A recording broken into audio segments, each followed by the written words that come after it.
இப்போ வெந்துருச்சு. சிங்க்ல இந்த மாதிரி வலை மாதிரி உள்ள பாத்திரம் வச்சு அதில் வடிகட்டிடணும். இந்த இதில் இந்த மாதிரி வடிகட்டினோன்னு கொஞ்சம் பச்சை தண்ணி ஊற்றினோம்னா, சுற்றி ஊற்று,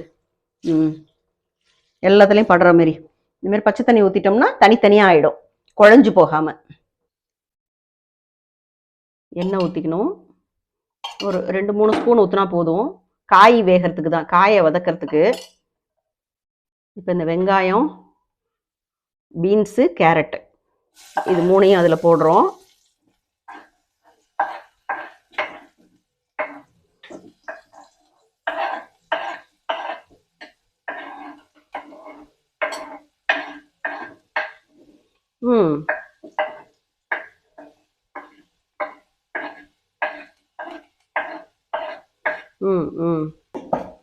இந்த மாதிரி போட்டுட்டு நல்லா வதக்கிடணும். காய் இந்த எண்ணெயிலே வதங்கிடும், வெந்துடும். தண்ணி ரொம்ப சேர்க்கக்கூடாது இதுக்கு. கற்றுக்கிறவங்களாம் இருப்பாங்கள்ல, காமிச்சு போடு.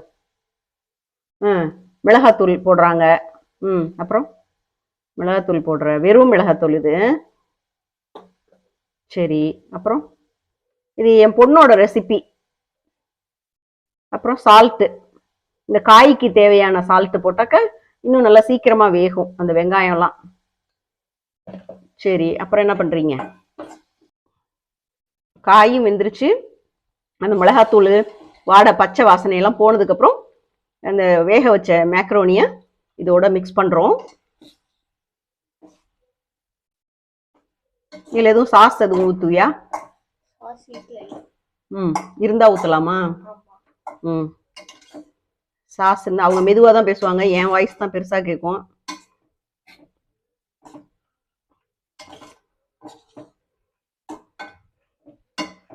சூப்பராக இருக்கே, கலர்ஃபுல்லாக செஞ்சுருக்கியே. Very good, very good. Colourful கலைக்கு கலர்ஃபுல் டின்னர். நல்லா நல்லா மிக்ஸ் பண்ணணும். நல்லா அடியை அப்படியே திருப்பி விடு, அப்போதான் கையை அப்போதான் வேலை செய்ய வரும். செஞ்சு செஞ்சு பழகுனாதான். இதில் கடைசியாக மிளகுத்தூள் போடுறியா?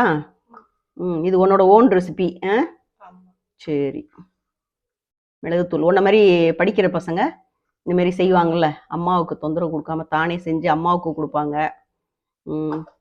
மிளகுத்தூளும் போடுறதுனால, மிளகாத்தூள் வந்து சில்லி பவுடர் வந்து கொஞ்சம் கம்மியாக போட்டிருக்குது, அதனால தான் கொஞ்சம் ஒயிட்டாக இருக்குது. காரம் இன்னும் வேணுங்கிறவங்க மிளகாத்தூள் இன்னும் கொஞ்சம் கூட சேர்த்துக்கங்க. சாஸ் இருந்துச்சுனாலும், டொமேட்டோ சாஸ் இருந்துச்சுன்னா நீங்கள் சேர்த்துக்கங்க. சோயா சாஸும் சேர்த்துக்கலாமா? அது இல்லை, ரெண்டுமே எங்கள் வீட்டில் இல்லை, அதனால சேர்க்கல. இதில் கொஞ்சமாக இது பேர் என்ன, கொத்தமல்லி வந்து கட் பண்ணி போடுறாங்க.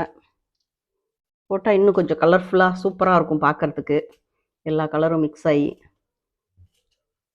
மிளகுத்தூளையும் அந்த கொத்தமல்லியும் கடைசியாக தான் போடணும். Pasta ready. பாஸ்தா என்கிற மேக்ரோனி தயாராகிடுச்சு. வெஜ் மேக்ரோனி இது. அவ்வளோதான். இது மாதிரி நீங்களும் செஞ்சு பாருங்கள். இந்த ரெசிபி உங்களுக்கு பிடிச்சிருக்குன்னா நீங்களும் செஞ்சு பார்த்துட்டு கமெண்ட் சொல்லுங்கள். சேனலை சப்ஸ்கிரைப் பண்ணுங்கள், பெல் பட்டன் அமைக்கி வச்சுக்கோங்க. Okay, thank you.